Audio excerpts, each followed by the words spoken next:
You sit there. Please sit. Good.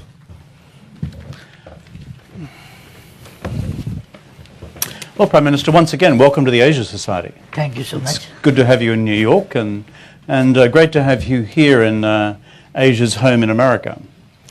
You said something very interesting in your remarks before. You said that Nepal is the oldest independent state in Asia. This, I think, is worth a few words to our American audience. You might explain a little bit of the history. I know in the days of the British Raj, you in Nepal gave the British a very hard time and stopped them at your borders. So why don't you explain to our audience just a little bit of the history before we get into the current period?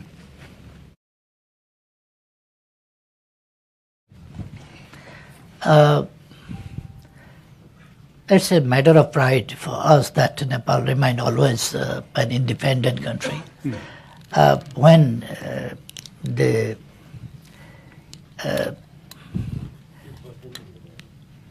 imperialistic era was in such a situation where no sun was setting of a colonial country. But there was, of course, in Asia, oil spot, where the rays or shadow of colonialism were never cast. There was always freedom, always independence. So how did you stop the British? None of the rest of us did. Yeah. Of course, we had to sacrifice for that. We had to fight. Our ancestors fought with a knife. They are just knives, and against the cannons and guns. But they resisted, and the country remained always sovereign. And we lost the war, of course, and we had to lose some territory of the country. And were compelled to resist in agreement, but the sovereignty of the country was again continued. It was preserved. Well, it's a remarkable achievement across, let's call it, colonial Asia, where for 400 to 500 years, really, you had one country or civilization after another falling to the British or the French or the Dutch or the Spanish or the Portuguese. So, well done. Which brings us to the present period of politics and the remarkable period of the last quarter of a century. You had some return to democracy in 1990, and then a very tortuous path through to the promulgation of the new constitution of 2015. And then you have the elections of last year, where you were elected with a 64% majority on behalf of the Nepal Communist Party.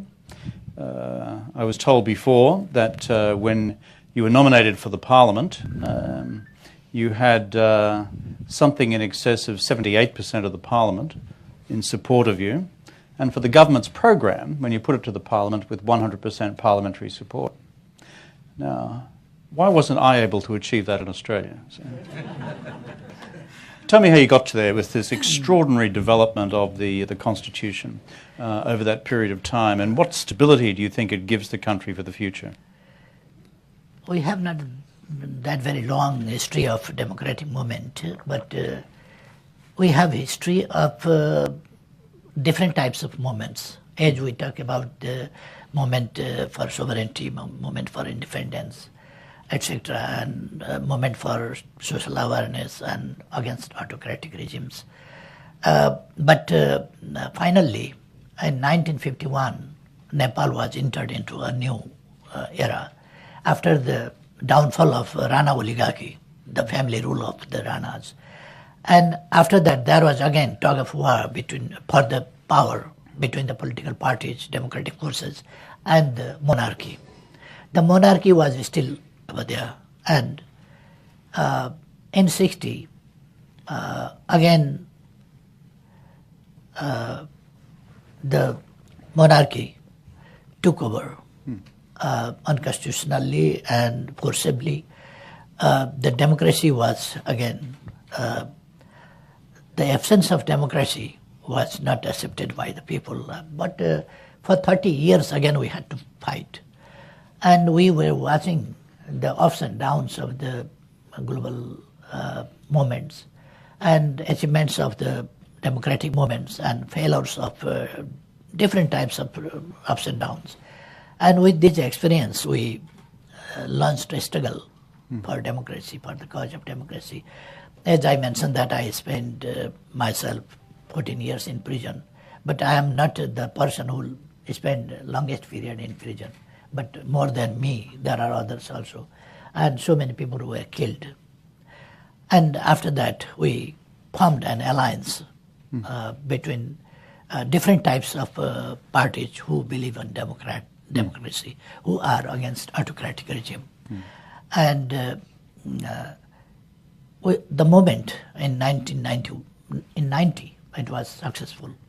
And we, at that time also, promulgated a new constitution, but that was not enough, and that was not drafted and promulgated by the Constituent Assembly, by the representatives of the people. So it was not exactly properly accepted by the people. People were willing to promulgate the constitution by themselves, by their representatives. And we did that after some years. But during this period, we had some rebel groups, and there was violence, and there was different types of struggles. And finally, as I mentioned that in 2005, there was 12-point understanding between the rebels and the democratic forces. It was particularly against autocratic monarchy, autocracy. And then we got success, that people supported the alliance and supported that moment, popular moment. And in 2006, April, as I mentioned in my speech, that there was a new turning point. The dissolved parliament, which was dissolved by unconstitutionally dissolved by the king, was restored, and that clipped the power of the king. And after that, Constituent Assembly elections took place, and the first Constituent Assembly failed to promulgate the constitution, but it gave one very important contribution to Nepalese politics, that is, that ended the monarchy and declared republican, one thing. And but we had to again go to the next election for Constituent Assembly in 2013, and that promulgated the constitution within 20 months about after the elections. But there was another problem. In April 2015, when we were going to promulgate the constitution, draft the constitution, we were at the final stage of the drafting of the constitution. At that time, the devastating earthquake took place. 9,000 people lost their lives. 23,000 people were wounded, and 900,000 houses and monuments, etc., were destroyed. In such a situation, even then, in September 20, we promulgated the new constitution from the Constituent Assembly. And at the same time, we abolished monarchy. At the same time, we settled the problem of conflict. And we managed the arms and combatants of the rebels and promulgated the constitution. And then new government was there, and I got opportunity to lead the government. And with a feeling of accommodation and addressing the demands of the people. Of course, there were some differences, and of course, there were some differences and class. We can say not class, but differences, and on the question of interest, and interest groups were, of course, active to insert their interest inside the constitution. That was very usual. But more than, even in such a situation, more than 92% of votes were in favor of constitution, and later on there was unanimously the constitution was accepted, and all the forces took part in the elections. Bringing together the Nepali Communist Party must have been a challenge.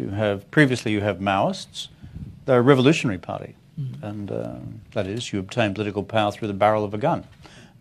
I've read the history of communist movement, and back in the days of the Third International, we split between parliamentary parties and revolutionary parties. And then there's this democratic parliamentary tradition of communism also in Nepal. How did you manage to bring these two things together? Not easy. In my opinion, the world is very dynamic, everything is being changed, and in the history, America raised weapons time and again for different regions. And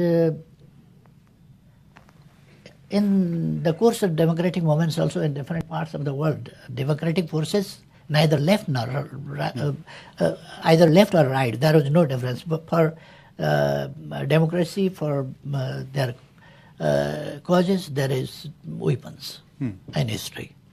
So only the Maoist party isn't single party to raise the weapons. But Nepali Congress and other political parties also in Nepal raised weapons against Rana oligarchy and other autocratic systems different times. And the people, when the constitutional ways and peaceful means and ways are blocked, and the voices and interests of the people are suppressed by the force, then people tolerate for some time and they retaliate after some time. That was, I think, we settled the problem of violence, and that is important. We don't want to go back to the history, but more than that, we want to bring change in the society. There was violence, people were being killed. Yep.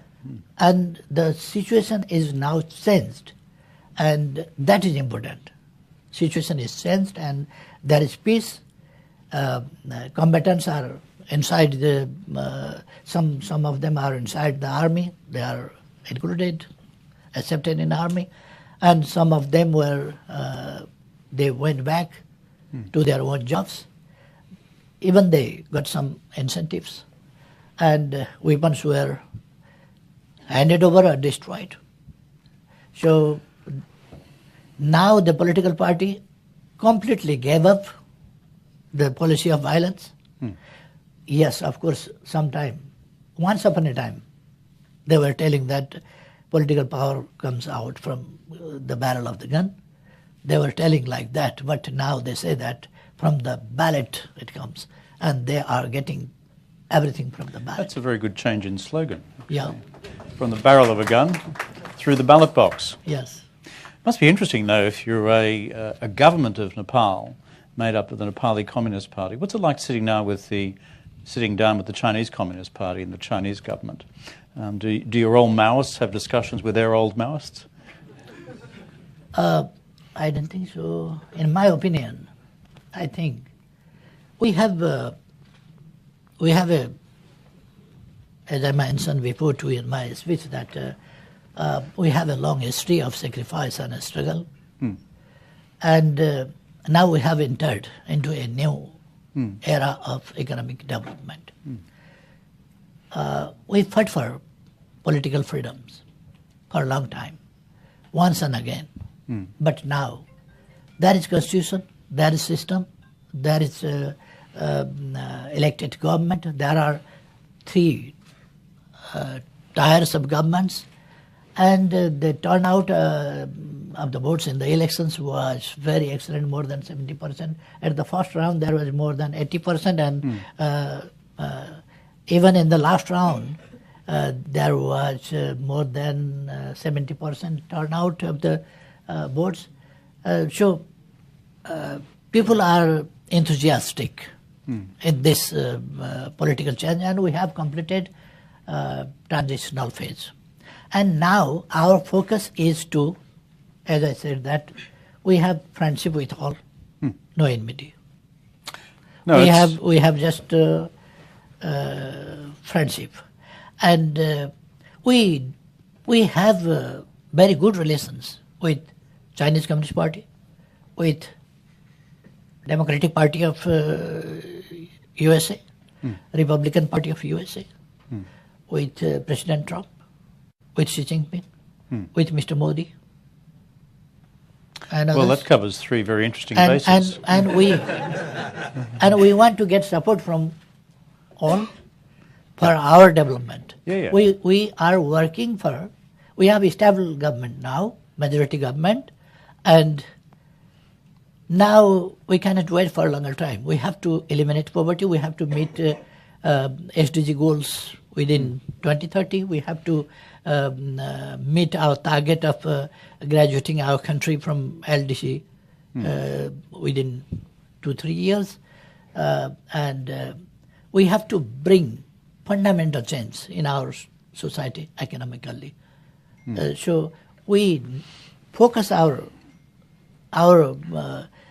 efforts, our resources, our strength for good governance and for economic development. But it's not enough. It will be late if ourselves we do. So we need support and cooperation from our friends as well, from south, from north. It means from India, from China. We have very good relationship with both of. We don't care about the colors. That's a good approach. Well, congratulations on the political achievement. Politics is hard, and you've suffered a lot personally. And bringing about a democratic constitution, given the complex history, is no small achievement. But as you've just said, you're going on to look at the future. You've got a new national economic development strategy. You have 30 million Nepalis across a vast country in terms of its mountainous terrain, challenges of transport infrastructure, of telecommunications, of education, of health services.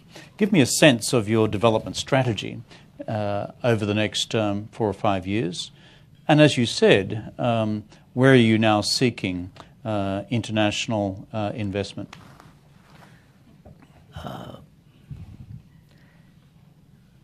We cannot just focus our efforts in one direction because we have to develop from each and every aspects and angles. Like 2/3 of majority of our population depends on agriculture, and agriculture is not advanced, not developed.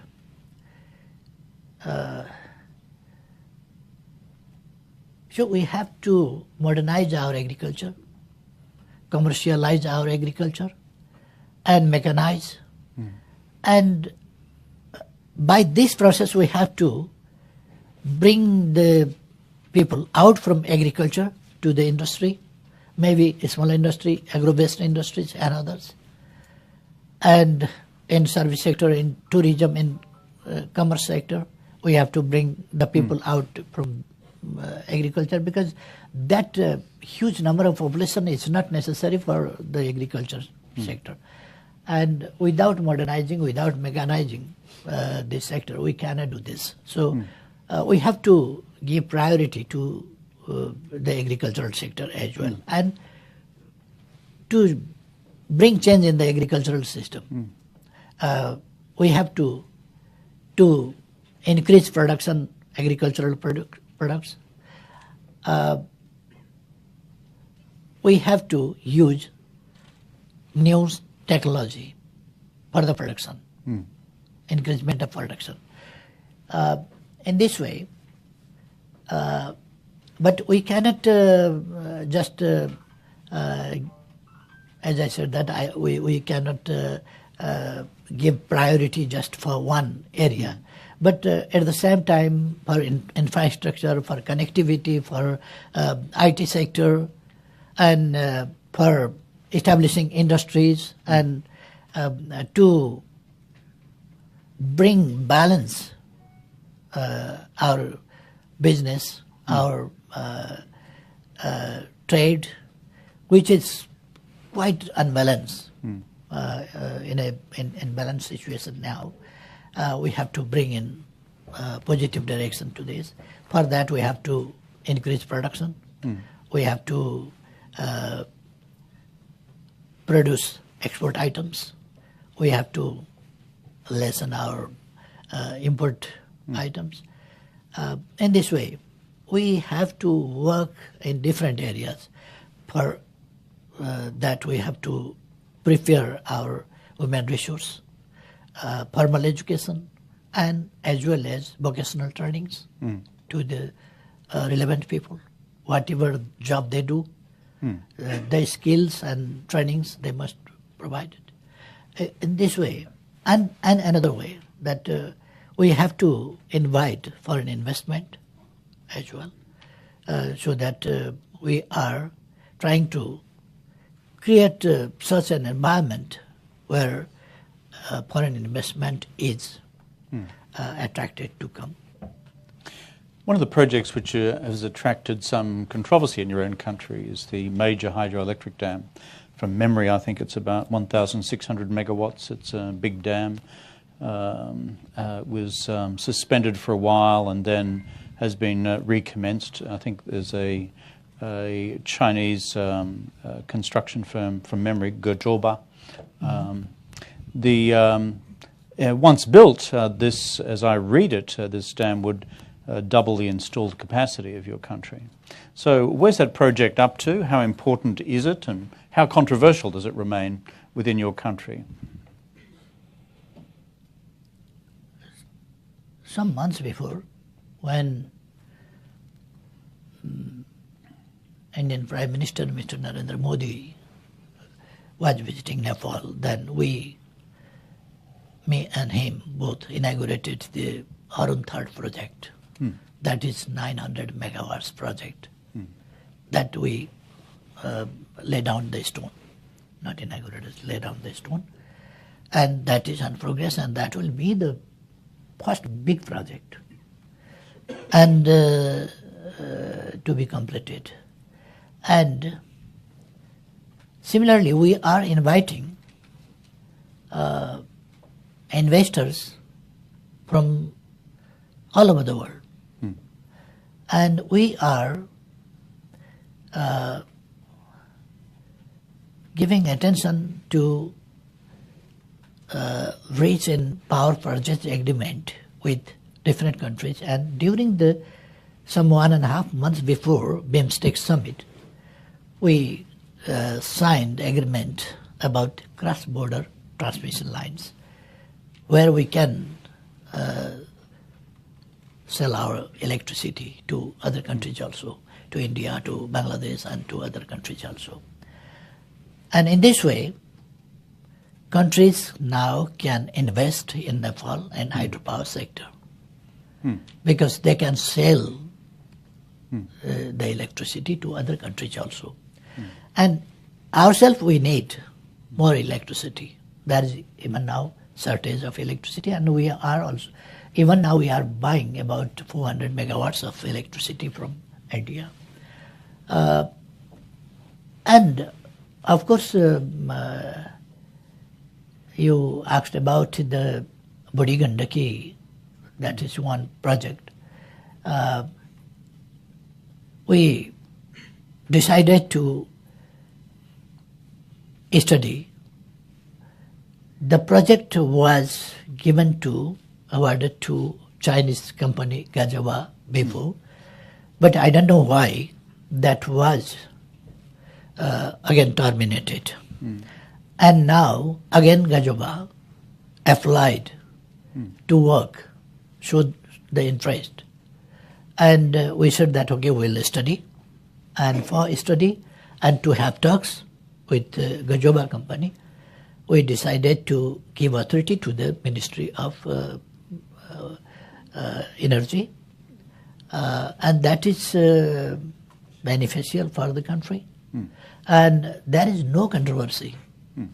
If other countries want, they can invest because we have enough capacity, enough potential of hydropower, and very attractive projects we have. They can invest. So for other countries also, other investors also, if they want, there are projects ready to.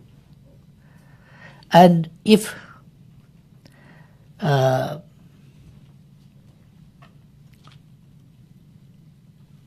any companies or any countries are interested, we welcome. Good.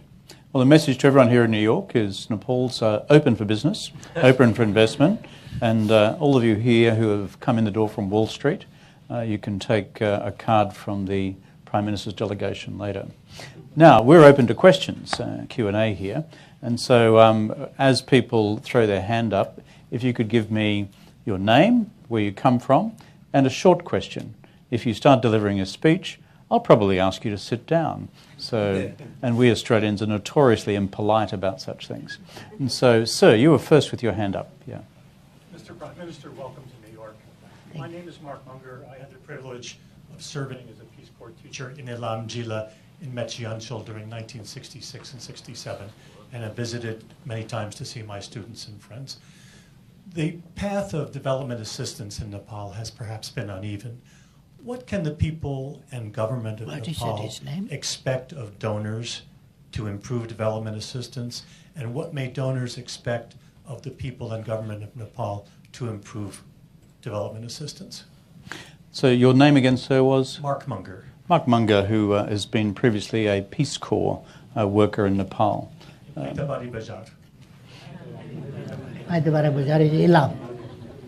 And I can't interpret that for anybody. So, Prime Minister. Exactly. I couldn't catch his. My attention was that he was working in Eastern Nepal. Yeah, he's a Peace Corps worker, and his question essentially was, how do we improve the circumstances in the country for development assistance projects into the future? Am I right, sir? Yes, sir. Good. There you go.